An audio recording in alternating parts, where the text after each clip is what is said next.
Welcome, everybody. Today we're going to talk about pipelines, carbon pipelines.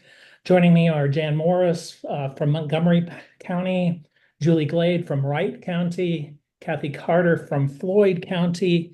A lot of people have been following the news, controversies about the carbon pipelines. Jan, can you give us a little overview? Sure. In 2021, Summit Carbon Solutions announced that they wanted to build a 700-mile pipeline to transport CO2 across Iowa, and it would affect 5 different states. We are the state with a lot of mileage because we have the most ethanol plants for them to capture the CO2 from. And since that time, they have ran into some issues with delays. The state of Iowa, the state of South Dakota, the state of Nebraska, the state of North Dakota, Minnesota. They are behind schedule. They are hoping to be operational by 2024, but they haven't even broke ground yet. In fact, Iowa is the only state that they have any kind of permit in. So over 800 parcels of this phase 1 2021 project are on the eminent domain list, which means people have not signed voluntary easements and they are eligible to go to eminent domain proceedings.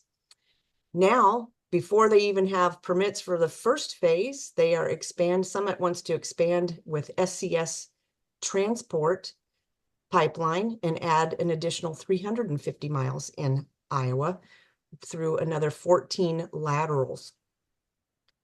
So what we are finding is that landowners across Iowa are experiencing county governments who are generally unresponsive to our concerns about the proposed carbon pipeline projects. We have been petitioning our local governments to try and do things that they can do. There is a lot out of their control, but there is a few things they can do. And what we're asking them to do is discuss those things and vote on them, so that we have the options of having setback ordinances, survey ordinances, road crossing permit policies, and objections to eminent domain. So what we have had a lot of issues with is that they seem to disregard the information coming from landowners who may be very informed on the subject and seem to prefer information from Summit, who often, and you can count on them to make disingenuous comments and often misrepresent the facts to make it look better for them. So it's a problem we've been having, and multiple counties, 30 counties across the state are affected, and only a handful of them have county governments that are actually working for them. So small town governments don't know how to handle the tsunami coming at them. And rather than fight the big dog, they seem to be screwing the pooch, which is us. Okay.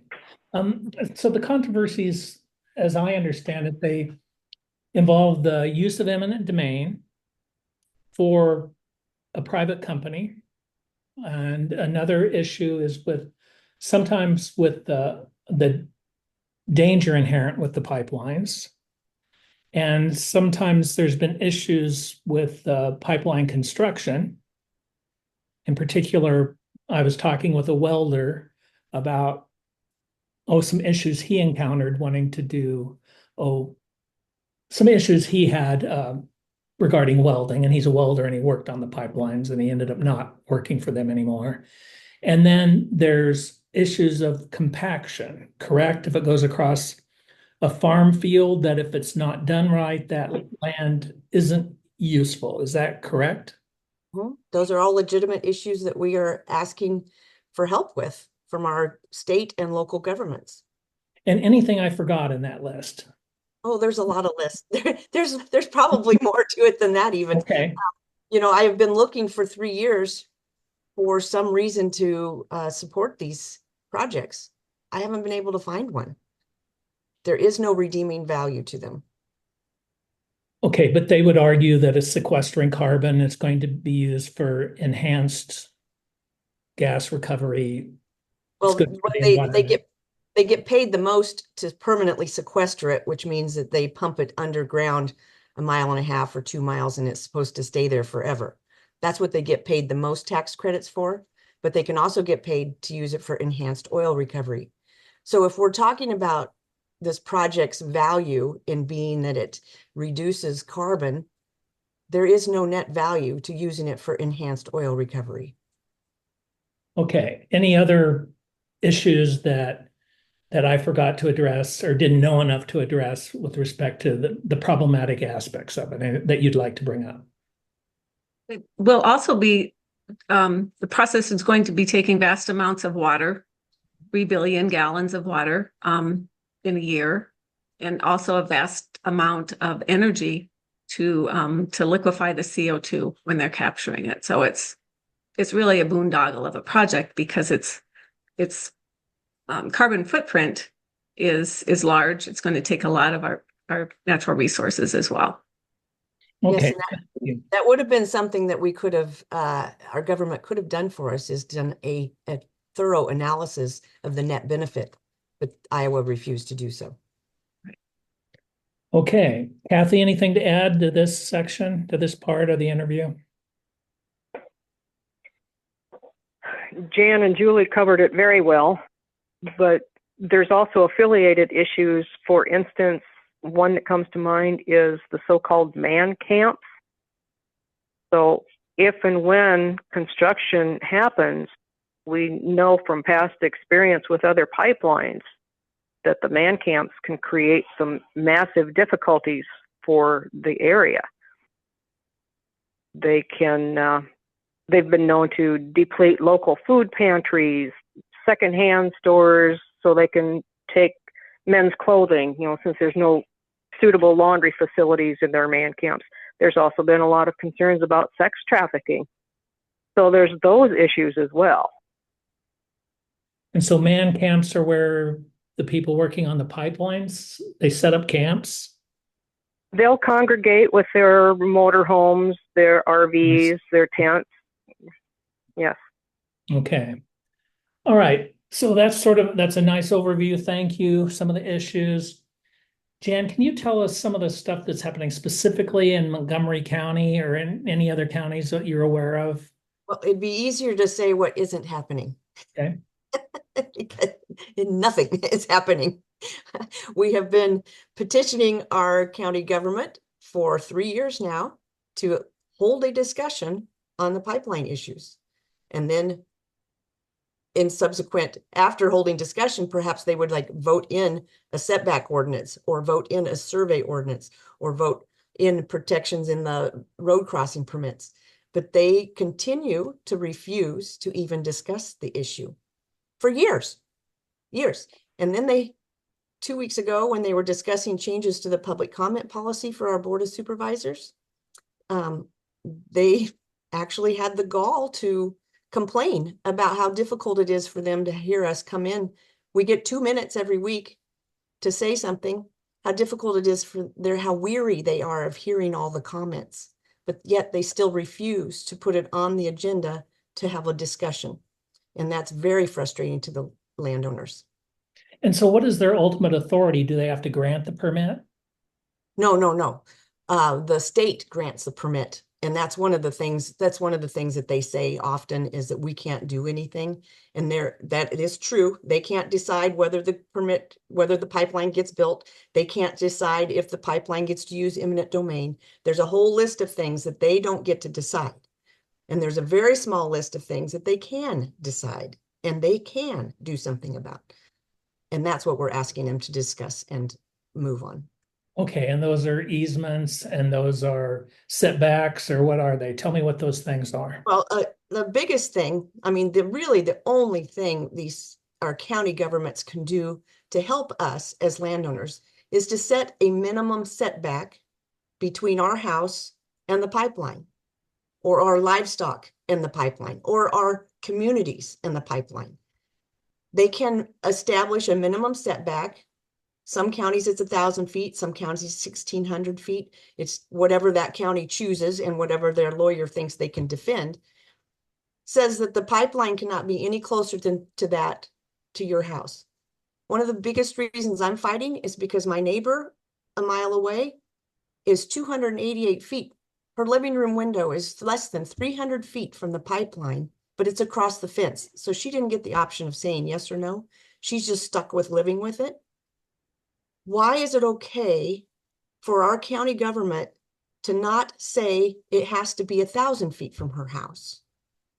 Why is that unreasonable for us to ask for? And, you know, truthfully, 1,000 feet's not going to save her life either, but it's a lot better than 300 feet. So do you know why they don't want to set those rules? Our board chair told me he will not be responsible for Montgomery County being the reason they don't build a pipeline in Western Iowa. And Summit has told him that we cannot build a pipeline if you pass this setback ordinance of 1,000 feet. I don't believe that. I asked a GIS map maker that was helping map out how far away houses were from the pipeline route within a mile, because in Sartasia, Mississippi, people a mile away were injured.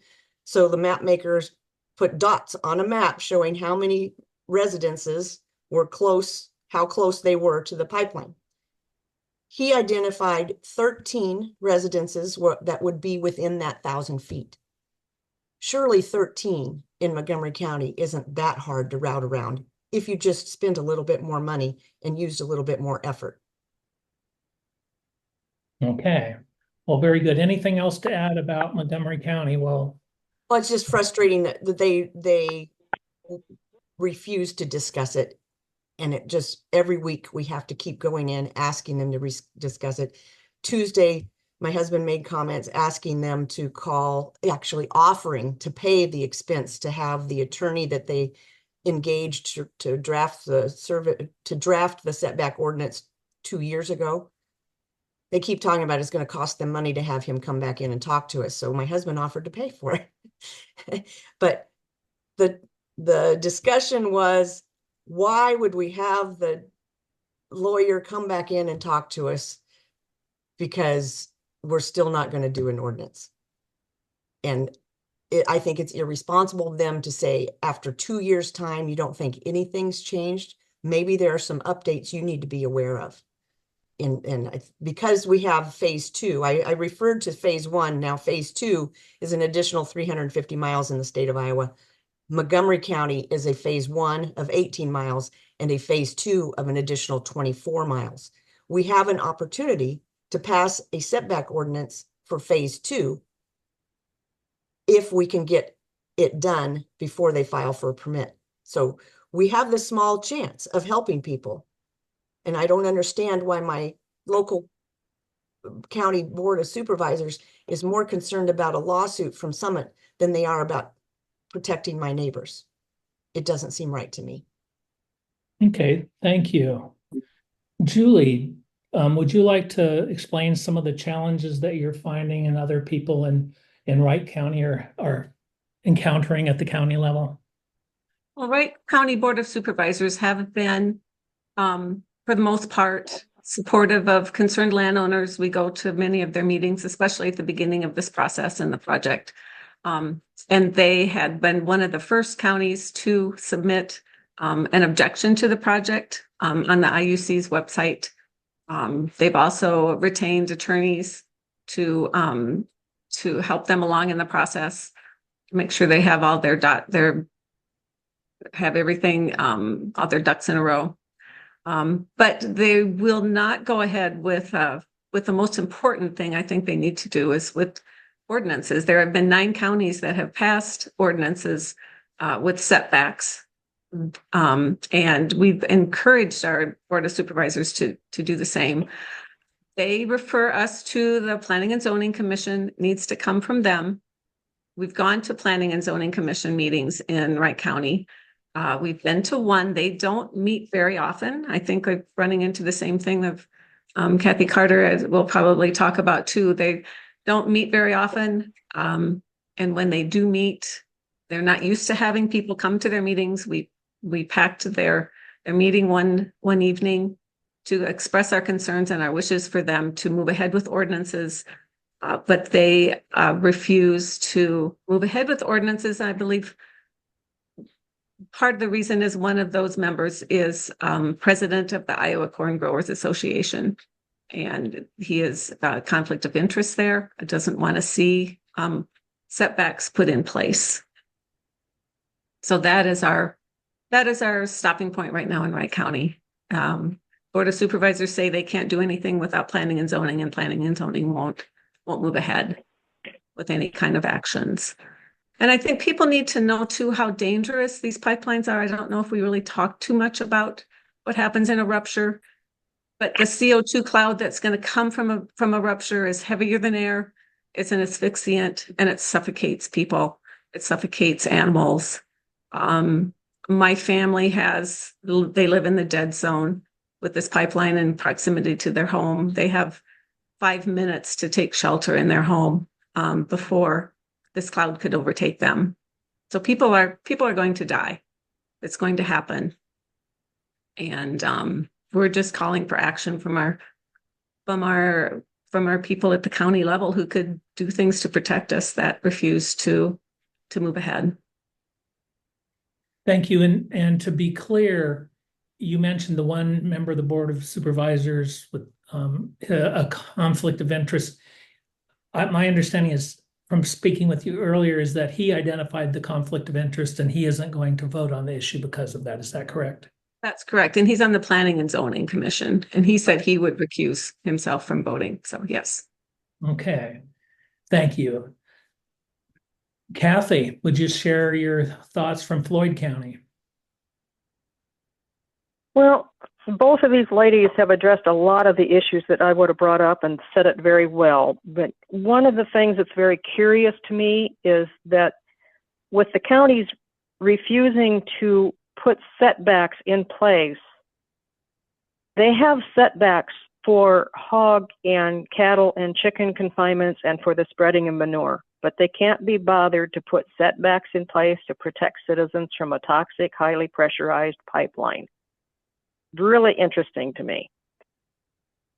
Part of the problem is Summit's heavy-handed threats of lawsuit and litigation. It scares some counties, even though, to my knowledge, there is insurance available to the counties to help with that.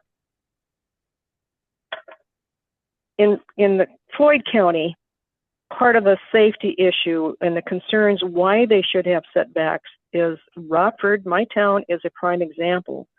That main line running east to west across the state will run less than a quarter mile from some of the residences in town and a half a mile from our K through 12 plus daycare school facility. Complicated by the fact that the pipeline is going to be crossing the Shell Rock River, and as Julie said, it's heavier than air. It follows the lowest levels of the topography. So if there is a rupture at that river level, it is just going to naturally flow the river current. It's going to follow the riverbed right into town. And with only a few minutes for anyone to be able to become aware of a problem, much less respond to it, it could be catastrophic. Just like it was an issue in Satarsha, Mississippi, it could very well be that Rockford would be Iowa's version of Satarsha. If the counties don't address setbacks for the pipeline, for the CO2 pipeline projects, they need to be looking into the future, because we know that the governor is interested in creating hydrogen hubs in the state of Iowa. That would create more pipelines. Also the possibility of methanol production. So if not now, there's something coming in the future that our Board of Supervisors and our planning and zoning people need to address. They can't just sit back on their hands and think this is going to go away. Okay, well, very good. That was a nice, succinct summary by both of you. And have you made appeals? I know Governor Reynolds changed the name of the Iowa Utilities Board, but have you spoken with any of those people that have helped shepherd this process through, or is it too late to address them? Or Well, the permit has already been granted and we could write objection after objection on the website, but there's no guarantee that they're even read. I can't believe that the commission members read all of those. I feel like it's falling on deaf ears. In addition to that, the commission members changed right before the hearing last year. The Iowa Utilities Board was a 3-person board, and they had been through a process for a couple years, and then 2 of them resigned, and the governor was able to appoint 2 new ones in, I think it was April last year, and then the hearing started in August. I don't know how they could have possibly caught up with the thousands and thousands and thousands of submissions that had been made on that docket. It's very doubtful to me that they ever knew as much as the outgoing ones. Well, and I think we can. And prior to the hearing in Fort Dodge that started in August, the Iowa Utilities Board had held monthly meetings, and a number of us could go and address the board members directly. We had 3 minutes each where we could stand and speak to this. Once those permit hearings were ended, there have been no more public comment periods at any of Iowa Utility Board, now Iowa Utility Commission meetings. If there are any, they're not open to the public. We were there every meeting, lining the back of the room, and a lot of us would speak. And I just think they wanted to avoid that at this point. Yeah, because sometimes it got media attention and it was on the news that night. Right. And so you think they're meeting in private? Well, they also, the former chair changed the rules that their closed session just never ends. So they will talk, they will present agenda items in their meeting, but they don't ever discuss or make motions on that. They do that in closed session. It's kind of weird. And it's not a violation. It would appear to be a violation of the Open Meetings Act. Somehow they're able to do it. And it's been a long time going, so surely it would have been disputed by now. So speaking of the Open Meetings Act, I am in the midst of going through an open meetings violation with Montgomery County. On July 2nd, Montgomery County finally put on the agenda to discuss the pipeline, but in closed session. But they didn't, say what they were going into closed session for. When they got up to leave the room to go into closed session, they did not take a vote. And then in the minutes of that meeting, the vote was not recorded in the minutes, the official minutes. And that's a violation of open meetings law. So I read up on it, did some research, I filed a complaint, and the Iowa Public Information Board on September 19th heard my complaint and accepted it, and their staff had found evidence of 4 violations of Montgomery County for not following the open meetings law correctly. In their defense, they said, Montgomery County replied that this was in no means to conceal information from the public.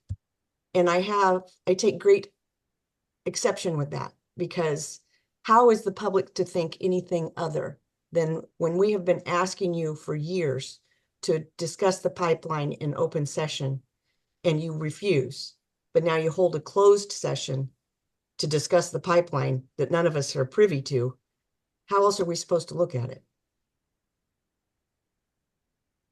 Okay, and my understanding is closed sessions are for potential transactions for real estate, personnel matters, litigation. They use 21.5C, which says imminent litigation. Okay.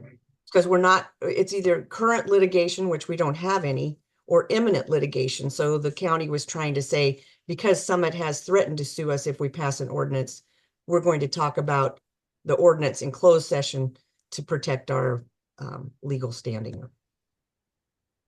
Okay.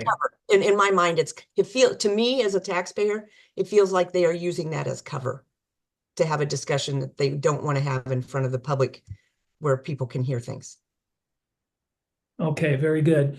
And so your goal with this interview, this conversation, is to raise awareness of the issues, to let everybody know that this is happening and probably happening in other counties as well, and that people, should pay attention to the Board of Supervisors meetings and any other government entities that might be considering this. It could be cities as well. And also maybe to put a little pressure on supervisors. And anything else? That's pretty good. I mean, I think Americans are spoiled, right?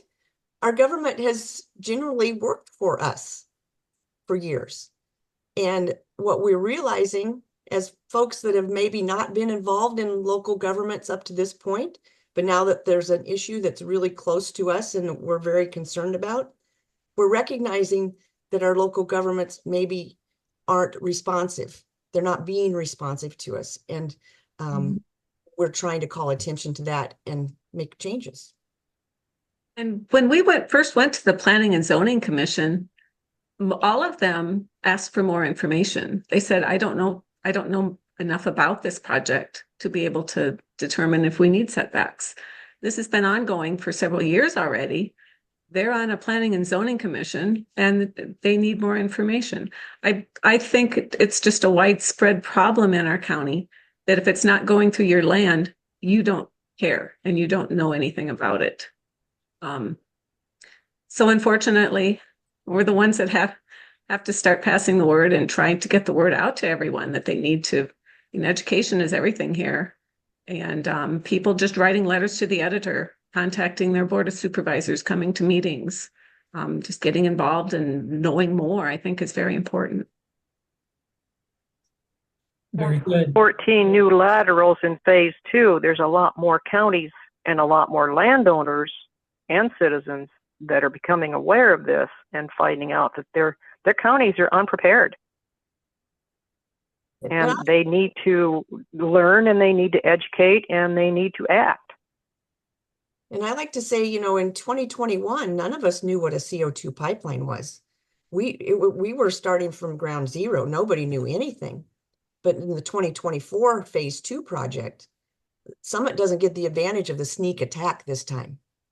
People have been exposed to stuff. People have had 3 years to learn and understand the concerns. And the path is not going to be as easy for them this time. Okay, anything to add as we close? I'd like to bring up going back to the Iowa Utilities Board / Iowa Utilities Commission, by law, they have to have a public informational meeting in each of the newly impacted counties. And each of the counties in phase 2, where they just recently completed that series of meetings, there was not an Iowa Utilities Commission member present at any of those meetings. And they say by law they don't have to be, but it would have been nice to have the presence of somebody there other than a staffer. They did on phase 1. They had commission board members at each meeting. Phase 1. Yes, they did. And the Office of Consumer Advocate was at the table. The Office of Consumer Advocate is the the group in Iowa that is supposed to be the voice for the people for utility projects. And in the phase 1 route, a lawyer from the Office of Consumer Advocate was at the front table with Summit and the Iowa Utilities Board, playing a role in each one of those public informational meetings. These phase 2 meetings, the Office of Consumer Advocate was sitting in the audience and just was recognized, but not participated. I think it was, there's also been a change. The governor's reorganization bill last year took away the independence of the Office of Consumer Advocate. And so now they serve at the pleasure of the Attorney General, which makes them political. They don't have any protections it used to be that they could do whatever needed to be done for the Iowans without fear of repercussion, and now that's changed. And so what we clearly saw at the hearing last fall, the Office of Consumer Advocate only put up one witness. It was, I believe, an engineer, but when asked if they had done the financial analysis about net value, he said, we did not do those things. His testimony was painful, I thought, because they didn't do their job. They did not. They are Office of Consumer Advocate. They did not advocate for the consumers any longer. That has changed with the governor's reorganization bill last year. There were no tough questions from them ever. Nothing. So what we're seeing is that us as the taxpayers and the landowners, we are just getting left out to dry. And so this is an even bigger story than pipelines. Very much so. Kathy, anything to add? No, I agree completely. Jan said it well. So did Julie. Well, and in the Dakotas and North and South Dakota, they are having a lot more problems, I think, because those same kind of commissions, their PUC, the Public Utility Commissions, are elected officials. They're not appointed as they are in Iowa. So they're accountable to the people. They've asked tough questions. They've denied permits. And we're just thankful for that happening. It's not happening in Iowa, but it is in other states. And if it happens in those other states, it stops it in Iowa, correct? We're hoping so. We're doing everything we can. And the Iowa permit is contingent on South Dakota and North Dakota at this point. Okay, anything to add as we close? Okay, so thank you, Jan Norris from Montgomery County, Julie Glade from Wright County, and Kathy Carter from Floyd County for sharing your thoughts on what's happening in your counties and statewide with respect to the CO2 pipelines. Thank you so much. thank you for listening. Thank you.